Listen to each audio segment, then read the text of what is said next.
There is a kind of tiredness almost never spoken of, because the places it comes from are, for most people, places of rest. A good party. A coffee break with colleagues. A family dinner, relatives arrived from far away. Places where most of us recharge. And yet there are people, more than you would guess, who leave these places wrung dry, as after a hard exam, and who then need hours of silence to recover. To understand why, let me offer from the start the image that will run through today's entire episode. Think of what it means to speak your mother tongue. The words come on their own, unsearched for, effortless. Now think of a full day of conversation in a foreign language you command well, but which is not yours. It can be done. It can even be done beautifully. But by evening you are exhausted, because every sentence was translated, weighed, assembled. Well, for the person we speak of today, the unwritten language of people themselves, the glances, the hints, the pauses, the things left unsaid, is a foreign language learned by heart. Others speak it natively. He translates it manually, sentence by sentence, for a lifetime. Today we talk about the autism spectrum in adults, about the people who receive this answer late, at 30, at 40, at 50, and about those who have not received it yet. I'll call him Stephen. He is 41 and a cartographer. He makes digital maps, among the finest in his firm. In the world of lines, coordinates, and systems, Stephen is at home. There, everything has logic, precision, verifiable truth. His colleagues admire the maps and do not understand the man. Because the same Stephen who elegantly solves problems others stumble over leaves the coffee break as if leaving a room without air. Small talk, the weather, the weekend, the pleasant nothings, costs him more than a full day's work. Not because he despises his colleagues, but because, while they talk, he translates. What did she mean? Why did he laugh just now? Should I have laughed too? How long is a glance held? When is it my turn? Others converse. Stephen computes the conversation, which is why, before important meetings, Stephen does something he has confessed to no one. He writes himself lines. Greetings, polite questions, transitions from one subject to another, a score for a concert that others improvise. And in the evening, when he comes home, he has a ritual he cannot do without. An hour in the living room, in the dark, in complete silence.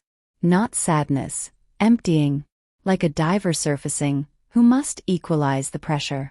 His wife, Anna, read that hour for years as coldness. You're shutting yourself away again. Running from us again. And Stephen could not find the words to explain that he was not running from her. He was returning to himself, so that he could be her husband again tomorrow. The feeling that accompanied his whole life is hard to put briefly, but Stephen said it once, late, at an assessment. I have always felt foreign. Everywhere. Even in my own language. At 39 he collapsed. An exhaustion that 2 years of treatment for depression could not move, because it treated the leaves and not the root.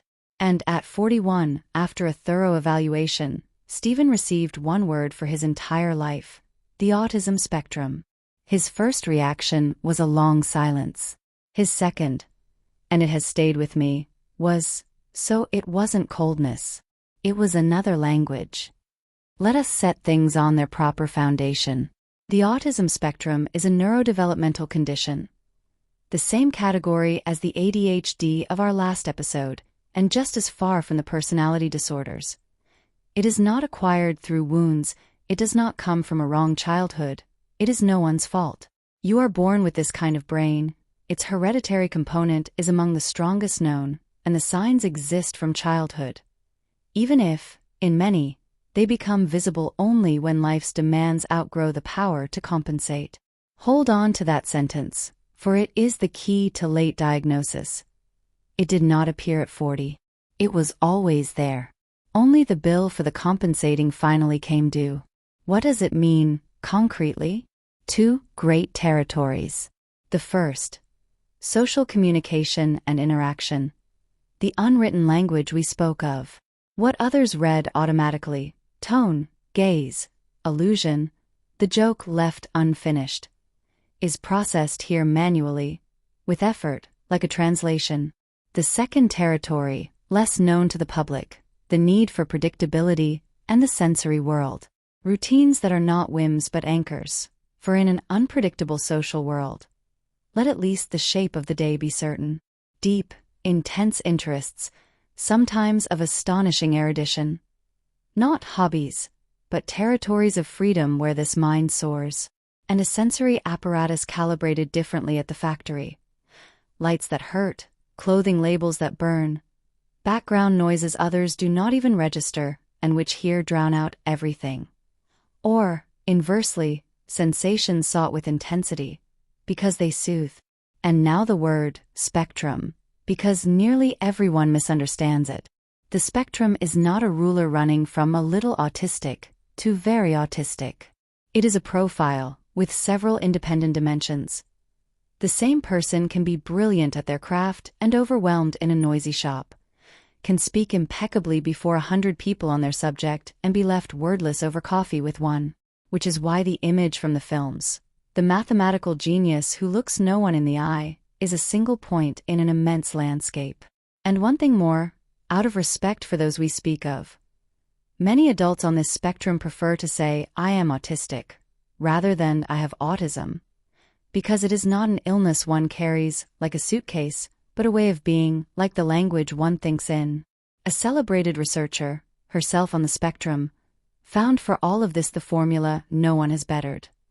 To live among others as an anthropologist on Mars, studying, with intelligence and goodwill, a world whose rules seem self-evident to everyone else.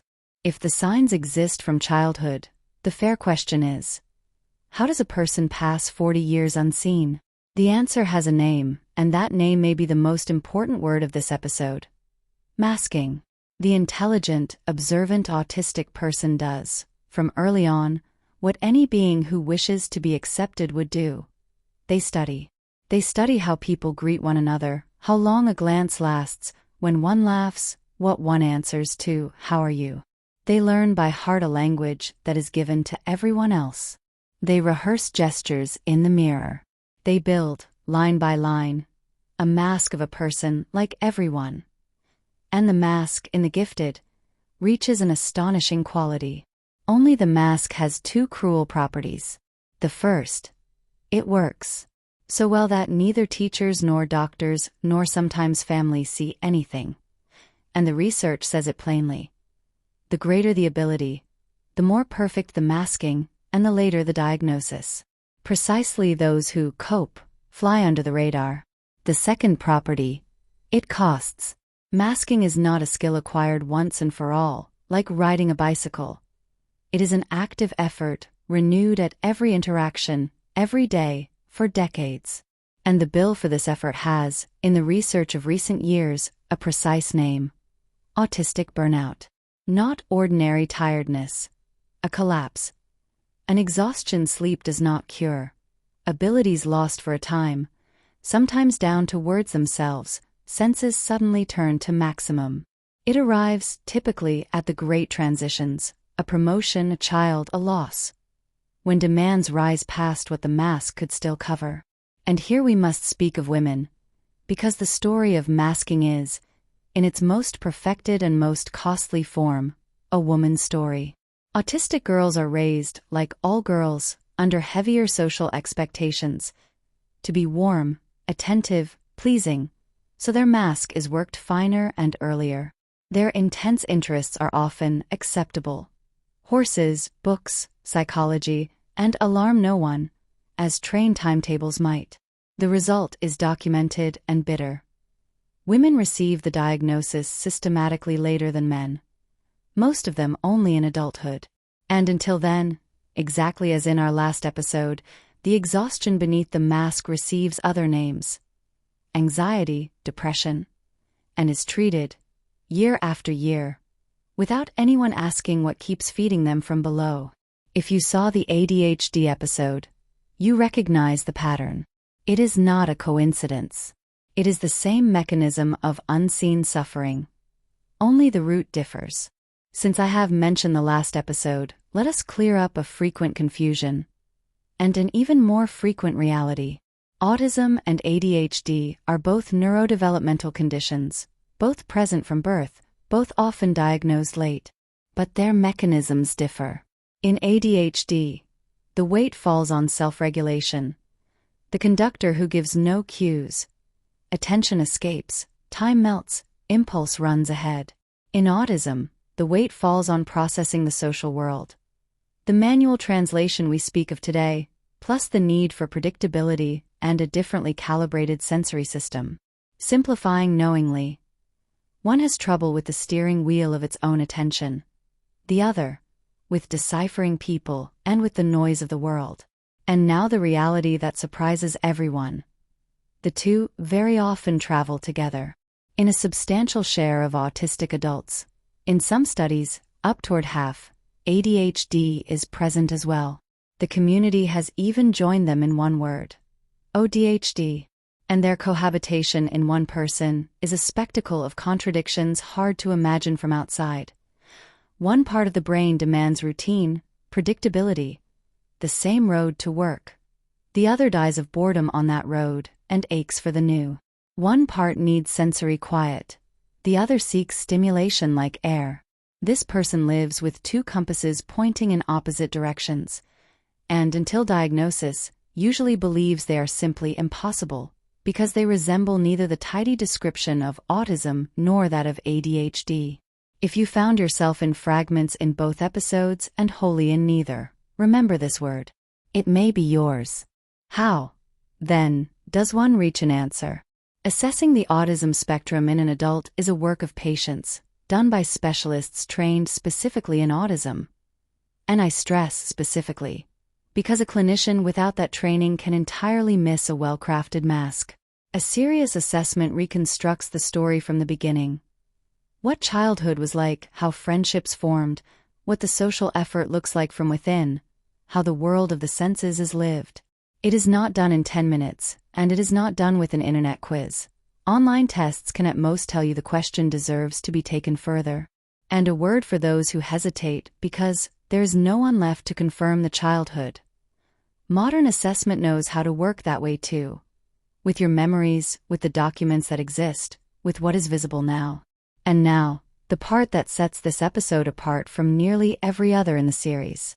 For autism, there is no medication. And, unlike other times, this is not bad news. There is none because it is not an illness to be cured. It is a mode of functioning, a mother tongue of the brain. One does not treat a language. Medication has its place only for what is gathered on top, the anxiety, the depression, the burnout. And it is decided, as always, by the psychiatrist. What truly helps, and demonstrably, it begins with the diagnosis itself. For many adults, the day of the assessment is the day 40 years of questions finally receive a single coherent answer. That relief is, in itself, therapeutic. Then come the accommodations.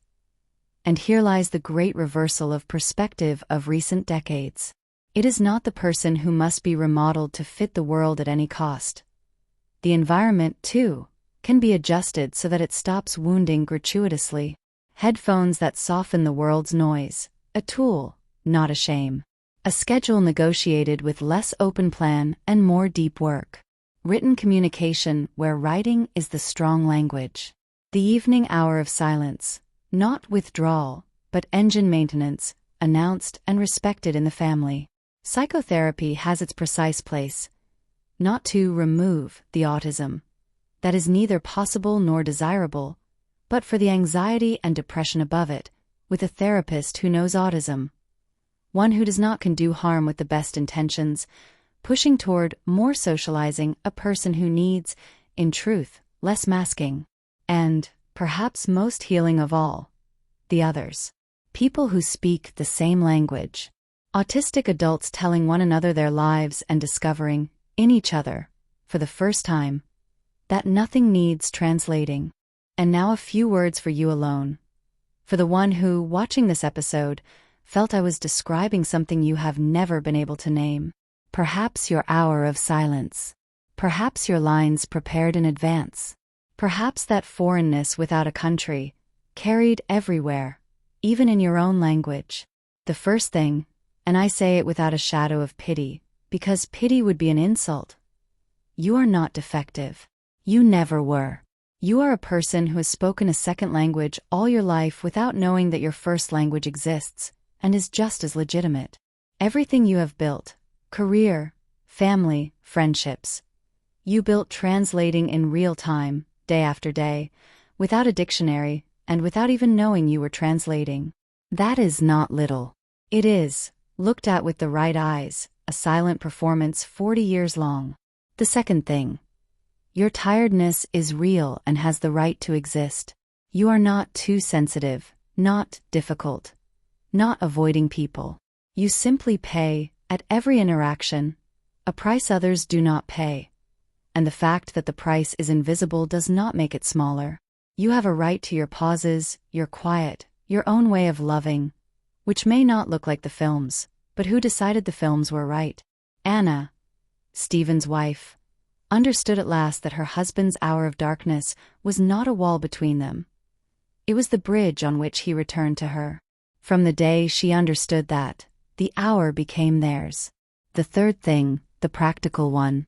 If the recognition is deep, not a detail but the weave, take it to a specialist trained in assessing autism in adults. Do not stop at internet tests, and let no one answer you at a glance, not even yourself. The question, who am I, really, deserves an answer given with true instruments. How to find such a specialist, I have written in the description below this video. Stephen, the one in our story, is a construction.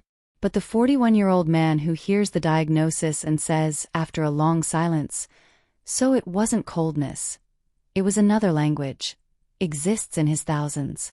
And the woman who wore her mask so perfectly that no one ever saw her, likewise. If you are one of them, I wish for you what I would wish for Stephen. Not to learn the other's language better. You already know it better than they imagine. But to meet people with whom you can speak, at least now and then, in your own. See you in the next episode.